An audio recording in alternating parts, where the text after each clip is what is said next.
The Westside Discs Boatman is a straight to overstable driver that sort of fits in between fairway drivers and distance drivers. This disc is the perfect speed for those, for me, about a 380-foot shot where I have to really smash on a fairway driver, but I have to back off a distance driver a little bit too much. This disc is nice and straight with a ton of glide and a good reliable fade.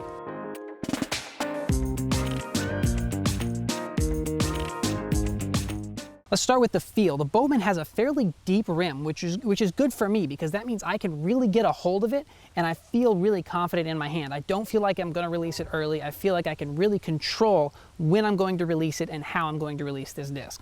As far as rim width, it's not super wide. It's not as wide as like a trespass or a sword, but it's also not as thin as something like a hatchet. It fits right in that middle spot and it flies right in between those as far as the speed. My Boatman here is in the VIP plastic. VIP plastic is fairly grippy and it tends to be just a little bit more overstable than the disc in another plastic, like the tournament plastic. For the flight numbers on this disc, it has a speed of 11, a glide of 5, turn of 0, and a fade of 2. And I would say that is fairly accurate. The speed 11 is going to be right in between that fairway driver and that distance driver. It has a ton of glide. I might argue it has a 6 glide because this disc stays in the air for so long. Nice and straight out of the hand with just a gentle fade at the end.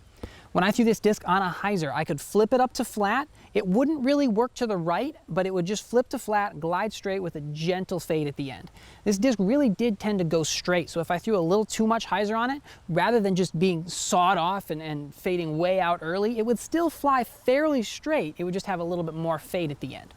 When I threw this disc flat, it does have a little bit of turn because it is that 0, that straight out of your hand. So it did tend to work to the right just a little bit, but it does have that fade. And again, it doesn't move a lot left to right. It just kind of glided gently to the right before finishing straight. And I wouldn't really use this disc for anhyzers because it is fairly straight to overstable. But when I threw it on that anhyzer line, it would hold the anhyzer and then fade out about 15 feet above the ground and finish to the left. I did throw this on a forehand a few times and I actually really like it for that forehand. It's really comfortable with that deep grip. Like I said, I feel really confident with it in my hand.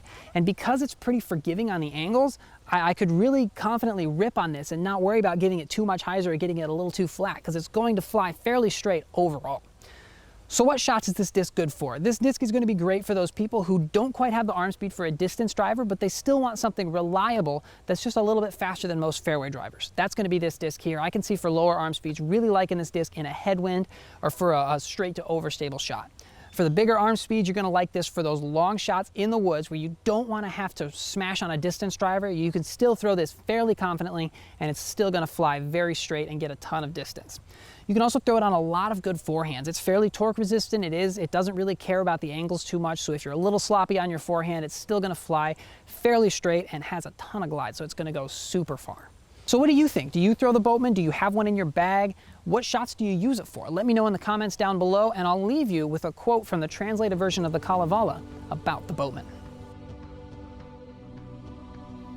Quick the wretched shepherd Nasa from the death stream sends a serpent, like an arrow from a crossbow, to the heart of Lemminkainen, through the vitals of the hero.